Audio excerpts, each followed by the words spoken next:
I was standing in that boardroom, ready to present the most important deal of my career. 15 CEOs sat around the U-shaped glass table, each one representing a multi-billion-dollar corporation.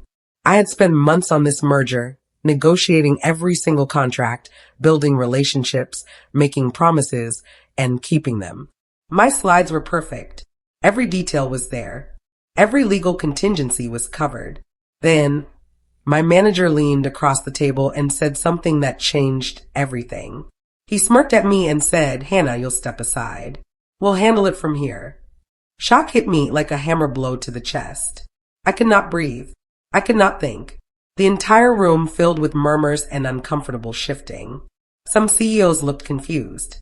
Others avoided my eyes completely. My phone started buzzing immediately with emails confirming that the deal was being canceled. Everything I had built over months of hard work was being dismantled in real time, right in front of the most powerful people in the industry. My knees went weak, but something inside me screamed. It told me to observe. It told me to learn. It told me to remember every single moment of this betrayal. I went back to my office and shut the door quietly. I sank into my chair and stared at nothing for a long time. I opened my computer and started scrolling through every email I had ever sent. I looked at every meeting record. I reviewed every conversation, and patterns began to emerge. My manager had orchestrated these cancellations long before that meeting. He had planned this from the beginning. He had wanted to humiliate me and take credit for my work. I created a secure folder on my computer. I started saving screenshots. I recorded timestamps. I saved call logs. Each piece of data was like a tiny arrow pointing back to him. My hands were steady now. My mind was clear and sharp. Every overconfidence in my coworkers, every slip of arrogance would be noted. I was not just gathering evidence. I was learning the battlefield. While I was revisiting old meeting notes late one night, I discovered something that made my heart race. One of the CEOs had secretly met with my manager multiple times in the last week. There were calendar invites with vague titles. There was security footage showing quick hallway conversations that no one was supposed to see. My heart raced with the thrill of strategy. This was the first thread I could pull. If I pulled it carefully, it would unravel everything. I marked down every date. I recorded every time. I identified every witness. A plan began forming in my mind. I would be patient first. Confrontation would come later. Publicly, I would remain the composed professional. Privately, I would record every lie. I would document every betrayal. I contacted Marlene, a trusted VP in the legal department. On the surface, I was asking about routine compliance checks. Marlene was cautious, but she agreed to quietly confirm the anomalies I had noticed in the contract provisions. A small network began forming around me without anyone knowing. Trusted colleagues began to quietly verify the truth. We met for coffee and talked about nothing important while saying everything important. Marlene pulled me aside one day and whispered something that chilled me. She said that if this got out too soon, the fallout could ruin me, not him.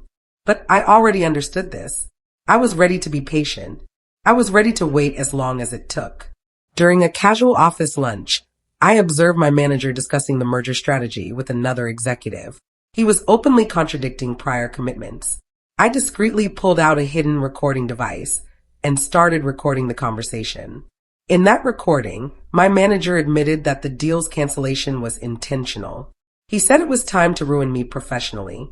He said it loudly and confidently, believing that no one would ever hear it. I listened to that recording over and over again. Every time I heard it, I understood more clearly that I now held the power. My manager thought I was finished. He thought I was broken and defeated. But he was arrogant, and arrogance was his greatest weakness.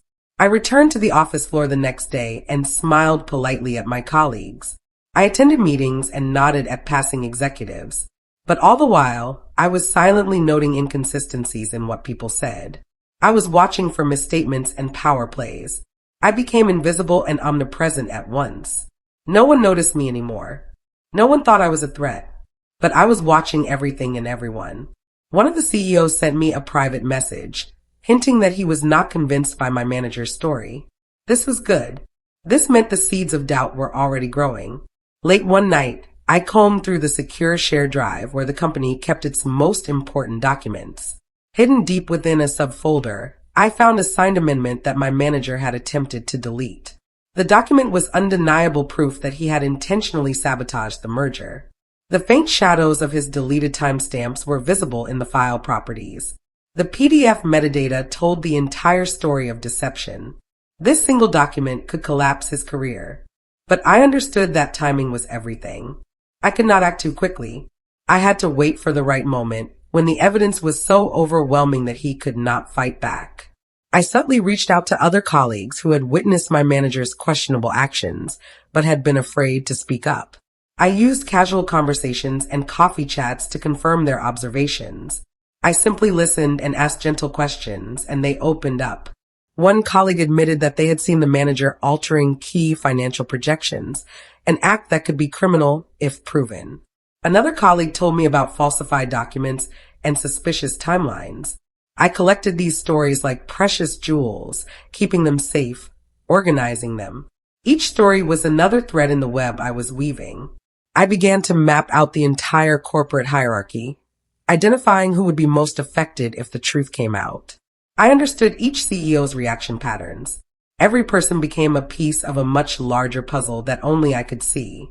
I thought about how the bigger they are, the harder they fall. My manager had built a web of lies so large that when it collapsed, it would crush him completely. But I had to wait. I had to be patient.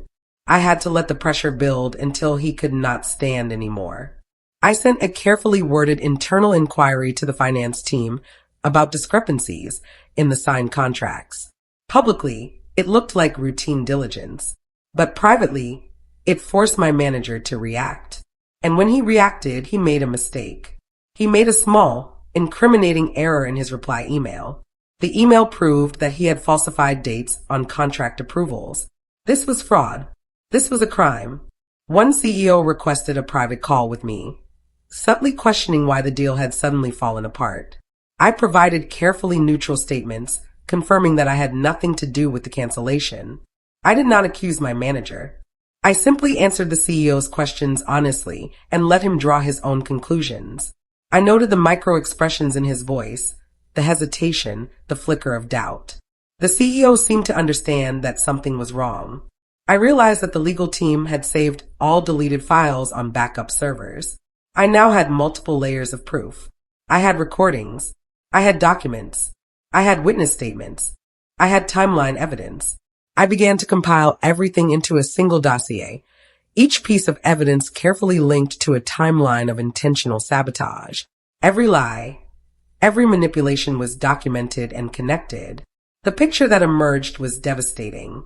It showed a pattern of deliberate, calculated fraud designed to destroy me and steal credit for my work. Just as I finished my dossier, my manager entered the office unexpectedly. I froze, my screen still showing the evidence. He glanced at my screen. For a moment, I thought everything was about to fall apart. But he said nothing. His arrogance remained intact. He believed that he was untouchable. He did not see the threat sitting at the desk next to him. He walked away confident and smug. I exhaled slowly and continued my work.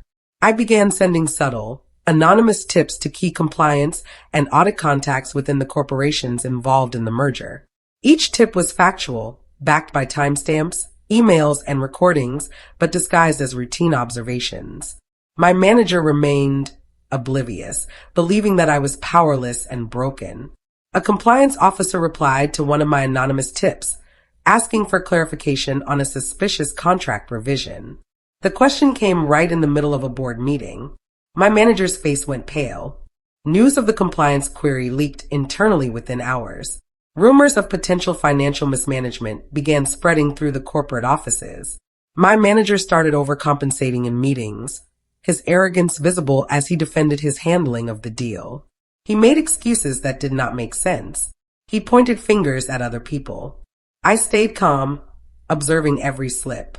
I watched him dig his own grave with every word he spoke. An internal memo indicated that one CEO was quietly reviewing all signed contracts, bypassing my manager entirely. My manager, in a moment of panic, attempted to delete more files. But I had anticipated this move. Every click he made became additional evidence against him. A colleague witnessed him trying to manipulate the digital logs, creating an undeniable trail of misconduct. I reached out to a veteran executive who had quietly observed my manager's history of deception over the years. He had seen this pattern before and wanted to help. We developed a silent alliance. The executive knew people on the board with influence and suggested that an internal review board might examine everything if it was presented carefully. I said yes. I was ready. I began organizing my evidence into a meticulous timeline. Contract dates, phone calls, emails, meeting footage, deleted files. Everything was arranged in perfect order. Each piece exposed a new lie by my manager. I color-coded the evidence for clarity. Blue for emails, red for signed documents, yellow for recordings. The timeline was a masterpiece that told a complete story of fraud. Believing he was untouchable, my manager tried to publicly boast about successfully salvaging the deal. I stayed silent, watching him dig his own grave. His statements contradicted every piece of evidence I had compiled. A subtle slip in his speech gave me a direct quote linking him to intentional sabotage. His own words condemned him. I met with a corporate lawyer under strict confidentiality. The lawyer confirmed that the evidence I had collected could legally hold up in both internal corporate hearings and civil court. The documents were properly preserved. The recordings were obtained legally. The witness statements were credible. The timeline was airtight. The lawyer warned me that the moment I acted, everything would explode. But the lawyer confirmed that I had built a case so strong that it could not be defeated. I was ready. I discreetly shared key findings with the CEOs who had been misled. I did not make accusations. I simply presented facts and asked questions. I showed them the timeline. I showed them the evidence. I let them see the pattern of deception for themselves. Their doubt grew, and my manager began to sense a shift in loyalty. I guided the audit team toward the inconsistencies without ever touching my manager's direct oversight.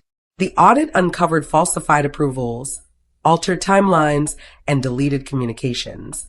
My manager tried to claim it was clerical error, but every piece of evidence contradicted him. The auditors prepared a formal report, ready to present to the board. The whispers had become roars.